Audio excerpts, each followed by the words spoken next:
अलिबाग तालुक्यातील प्रादेशिक नळ पाणी पुरवठा योजनेमध्ये नवीन कामगार भरती आणि नव्याने काढण्यात येणाऱ्या निविदा प्रक्रियेला कंत्राटी कामगारांनी विरोध केलाय।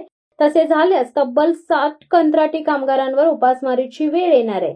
याबाबतचे निवेदन जिल्हा परिषदेचे मुख्य कार्यकारी अधिकारी यांना देण्यात आले।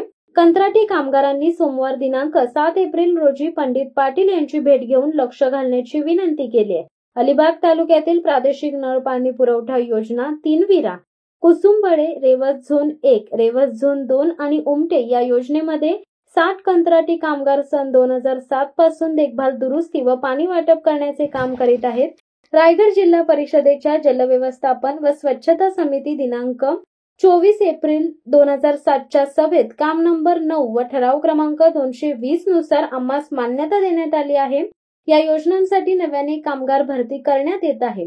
सुमारे 30 नवीन कामगार भरती केल्याचे समजते। तसेच या योजनेसाठी टेंडर ही काढण्यात येत असल्याने हवालदिल झाली आहेत। जर का या संदर्भात टेंडर प्रक्रिया झाली तर 2007 पासून जे कामगार काम करीत आहेत त्यांच्यावर अन्याय होणार आहे। तसेच त्यांच्यावर उपासमारीची वेळ येणार आहे। दरम्यान नव्याने सुरू असलेली टेंडर प्रक्रिया व नवीन कंत्राटी कामगार भरती रद्द करण्यात यावी अशी मागणी करण्यात आली आहे। 17 वर्षे काम करणाऱ्या कामगारांना कामावरून काढून टाकल्यास रस्त्यावर उतरावे लागेल। नव्याने काढण्यात येणारी निविदा प्रक्रिया तातडीने रद्द करण्यात यावी। मुजोर प्रशासनाला धडा शिकवण्याची वेळ आली आहे अशी प्रतिक्रिया माजी आमदार पंडित शेठ पाटील यांनी दिली आहे। रायगड जिल्हा परिषदेचे कर्मचारी गेली 2007 ला आम्ही कामाला लागलो आणि गेली 17 वर्ष आम्ही डेली वेजेसवर काम करतो। आम्ही ज्यावेळी कामाला लागलो त्यावेळी आमच्याकडे कर्मचारी कमी होते। आम्ही कोरोना काळामध्ये आणि जे काय आमच्याबरोबर कर्मचारी होते जिल्हा परिषदेचे त्यांच्याबरोबर आम्ही गेली 17 वर्ष काम केलेलं आहे। आणि आता जी रायगड जिल्हा परिषदेने टेंडर पद्धत चालू केलेली आहे आणि कर्मचारी नवीन भरलेले आहेत त्यांना तिथे कामावर घेऊ नये, कारण आमच्याच अद्यापपर्यंत कुठल्याही प्रकारचा पगाराची व्यवस्था झालेली नाही। तरी आपण इथे पत्रकार म्हणून आलात आणि आम्हाला आमच्यावर जो अन्याय झालेला आहे त्याला वाचा फोडण्यासाठी तुम्ही जे काम करता त्याबद्दल आम्ही सर्व कर्मचारी तुम्हाला धन्यवाद देतो। आणि आम्ही आमचा जो मार्ग आहे तो पंडित शेठ पाटील यांच्या मार्गदर्शनाखाली आम्ही 15 तारखेला उपोषणासाठी बसणार आहोत। त्याकरता तुम्ही आम्हाला सहकार्य करावं अशी नम्रतेची विनंती। रायगड जिल्ह्यातील पाणी पुरवठा विभागामध्ये अलिबाग तालुक्याच्या ज्या प्रादेशिक योजना आहेत उमटे, रेवस, मेडेखार, 3 विरा या योजनांमध्ये राज्य सरकारने निर्णय घेतला नव्याने भरती करायची नाही। जिल्हा परिषदमध्ये बाळाराम पाटील, निलिमा पाटील, पंडित शेठ हे अध्यक्ष असताना जनतेची गैरसोय होऊ नये म्हणून आम्ही डेली वेजेसवरती माणसं नेमली होती या योजना चालू करण्यात। आणि गेले 17 वर्ष ही प्रक्रिया चालू आहे। पण असं असताना रायगड जिल्हा परिषदेवरती प्रशासक आहे। प्रशासकांनी कामगारांना वास्तविक 17 वर्ष सेवा झाल्यावर यांना कायम करायला पाहिजे। राज्य सरकारचा GR आहे, याच नियमानुसार मेडेखार जी प्रादेशिक योजना आहे तेथील कर्मचाऱ्यांना त्यांनी नियमित केले। पण आज कर्मचाऱ्यांना विश्वासात न घेता रायगड जिल्ह्याचे प्रशासक आणि अधिकारी यांनी खाजगी माणसाला टेंडर करण्याचा टेंडर प्रोसेस केला। त्याच्यामुळे 60 माणसं ही आज उपासमारीची संकट त्यांच्यावर आलेलं आहे। जिल्हा परिषदेने टेंडर काढताना अनुभवाचा दाखला ज्याच्याकडे असेल त्याला ते टेंडर द्यायला पाहिजे। पण असं न करता गोसावी म्हणून एक ठेकेदार आहेत त्यांच्या नावाने त्यांनी टेंडर दिलं। आता देसाई गोसावी यांनी टेंडर भरलं पण त्यांना ते ऑपरेट करता येत नाही म्हणून त्यांनी पत्र दिलं की मला हे काम करता येत नाही।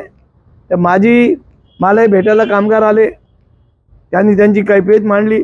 तर माझी आपल्या माध्यमातून जिल्हा परिषद रायगड यांच्याकडे मागणी आहे की ह्या कर्मचाऱ्यांना एकतर तुम्ही कायम करा शासनाच्या GR प्रमाणे, कारण कुठल्याही कर्मचाऱ्याला राज्य सरकारने आणि जिल्हा परिषदेने आतापर्यंत उपासमारीची वेळ येऊन दिलेली नाही।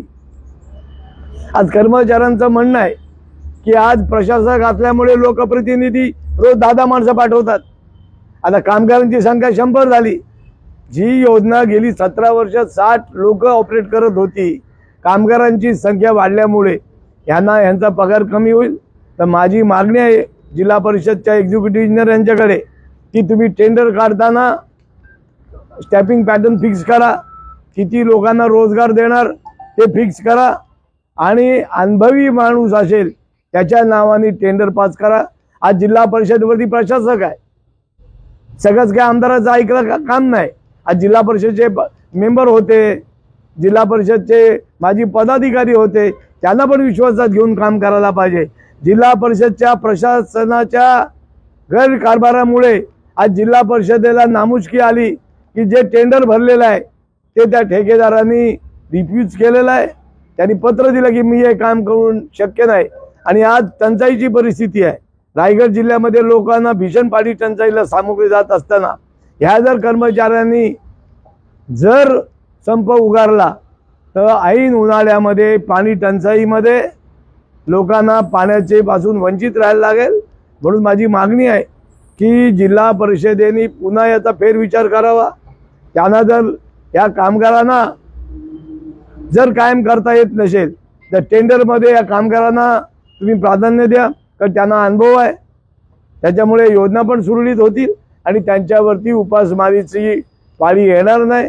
माझी कार्यकारी अभियंता पाणीपुरवठा विभाग आणि रायगड जिल्हा परिषदचे नवे CEO यांच्याकडे मागणी आहे की यामध्ये जातीने लक्ष टाकून कामगारांना देशोधडीला लागणार याची तुम्ही खबरदारी घ्या। आणि या कामगारांनी मला भेटायला आले, मी काही त्यांना बोलवलं नाही, काही या प्रत्येक कामगाराला आम्हीच लावलंय, जिल्हा परिषदमध्ये आम्ही असताना लावलेलं आहे। पण त्यांच्यावर संकट आल्यानंतर त्यांना मदत करणं माझं काम आहे। तर त्यांनी मला निवेदन दिलं तर जिल्हा परिषदेने जर याच्यावर योग्य कारवाई नाही केली तर ते आमरण उपोषण करतील आणि ऐन उन्हाळ्यामध्ये लोकांना या योजना ऑपरेट करणारे हे सिनियर लोक आहेत, ज्यांना अनुभव आहे, नव्याने भरती प्रक्रिया केला, त्यांना वॉल कुठे आहे, मोटरचं बटन कुठे आहे हे सगळं माहिती पडायला 2 महिने जातील आणि परिस्थिती चिंताजनक होईल। माझी पुन्हा एकदा जिल्हा परिषदकडे मागणी आहे की त्यांनी नव्याने निविदा मागवा आणि त्याला अटी टाका। ज्याला या योजना ऑपरेट करायचा अनुभव आहे त्याला तुम्ही प्राधान्य द्या, कोणाच्या दबावाने टेंडर कोणाला देऊ नका। धन्यवाद। शिवसत्ता टाइम्ससाठी धनंजय कवटेकर, अलिबाग। दे धडक बेधडक वृत्त देणाऱ्या आपल्या शिवसत्ता टाइम्स न्यूज चॅनलला लाल बटन दाबून सबस्क्राईब करा आणि बेल आयकॉनला क्लिक करायला विसरू नका।